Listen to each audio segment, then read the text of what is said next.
There's a common confusion between thinking in English and mental translation. And in order to do one, you have to stop doing the other. And that is exactly what I want to talk about in this video. Okay, I need to think in English.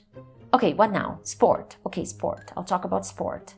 Yes, volleyball. I like volleyball. It's a good sport. My favorite player is Giba. Giba is... Ixi, o que o Giba é em inglês? Oh no, now I'm thinking in Portuguese. Damn. Does this happen to you? How can you think in English and stop translating in your head? Hey there! Teacher Prix here to help you talk to anyone, anywhere, anytime in English. Thanks for joining me on another video, and if you are new here, hey, thanks! I hope you enjoyed this video and make sure to subscribe. Every week I post different kinds of videos to help people from all over the world improve their English skills and become more confident speakers. Many students tell me that it's difficult to think in English because when they start doing this exercise, they get stuck and start translating things because they don't know a word, they don't know an expression, they don't know how to make a phrase. So they start translating, going back and forth, native language, English, English, native language. Many people do what I did at the beginning of the video. They start to think in English, but when there's a problem, when there is a word they don't know, they panic and they go back to their native language.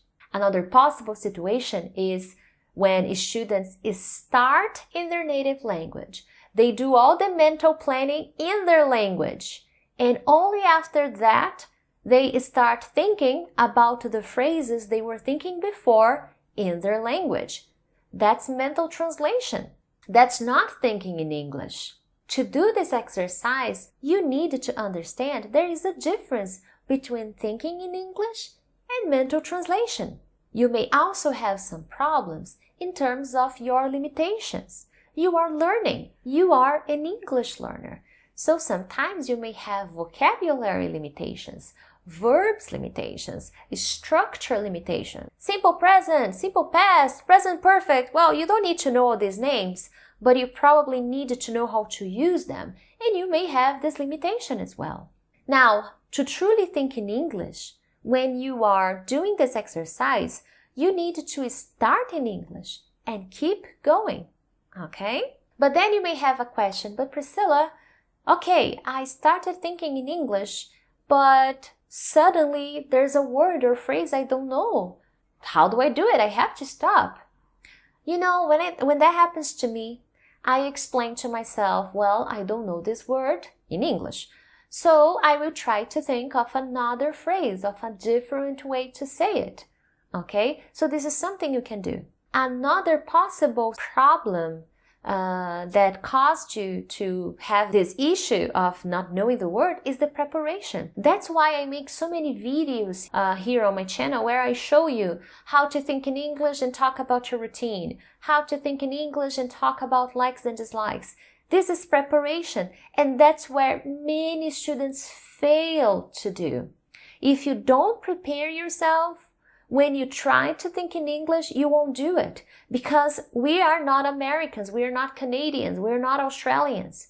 So thinking in English does not come naturally and automatically to us. We need to prepare to do that. But because we don't, we get stuck. Now, I'm not saying that after you do the preparation, you will have no problems. No, but you will have less problems if you prepare yourself before you do it. How do you do this preparation? Remember the example at the beginning of the video? I was trying to think in English about volleyball. In this case, I probably didn't prepare myself to think about volleyball because I didn't know the position of my favorite player in English. So how should I have prepared myself for it? I should have gone on Google and searched for volleyball players' positions in English, how to say volleyball positions in English. And I need to do this research in English already. Another common problem many students have. Many times we search for English information in our native language. So immerse in English and start doing your research in English already. Google is a very smart tool, and I'm sure that if you type the right words, you will get a lot of information. I went on Google and I typed volleyball position in English and I got amazing results. I didn't know some names in English, and I learned. So that's how you prepare yourself if you want to try to think about a sport or to think about your weekend or to think about your routine. Preparation, but preparation in English. Now, when it comes to the translation is a habit. When you were learning English, you probably used a lot of translation at the beginning.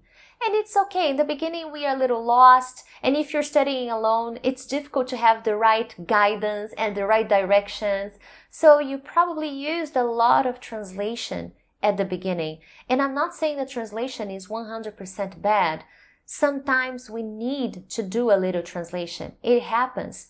What I'm trying to say here that it's not okay is to completely rely on it and use it as a part of your study.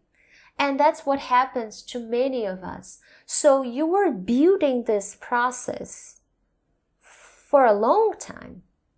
Now you unconsciously start translating things every time you see a new word because you trained yourself to do it.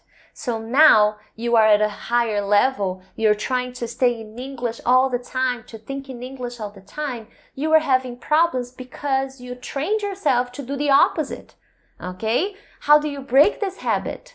By continually reminding yourself that there is a difference between thinking and mental translation. Every time you start doing this exercise and you catch yourself trying to translate, stop and tell yourself, no translation. That's what I tell my students when they translate. I look at them and say, hey, no translation. I don't need you to translate it to me. I already know it. So this is a reminder. What I'm doing there is breaking a pattern. When my student does that, I break the habit. I break the pattern. If you do that by yourself, you are going to start noticing. You will automatically stop yourself and say, oh, no translation. And you will go back to the exercise. With time, you will do this less and less and less. Also keep in mind that this exercise of thinking in English is a great opportunity to show you what you needed to work on. Even with the preparation, there will be times when you don't know how to express yourself.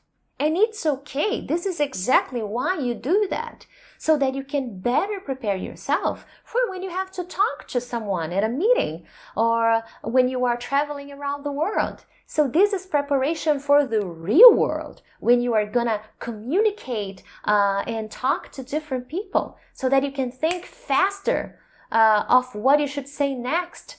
Okay, so the practice part is hard, but the reward is good. I promise you. To finish up, guys, the main focus of this video is to show you that there is a difference between thinking in English and doing mental translation. All these things combined will help you think in English and ultimately will prepare you for the real world, where you need to think faster and speak English confidently.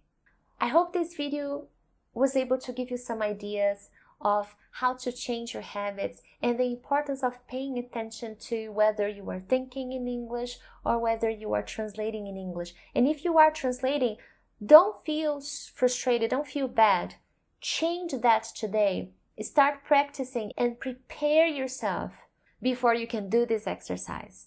That is the end of the video. I hope you enjoyed it. If you found this video useful, please hit the like button and maybe share it with your friends on your social media. Why not? Thank you so much, guys, and I'll see you next time. Bye!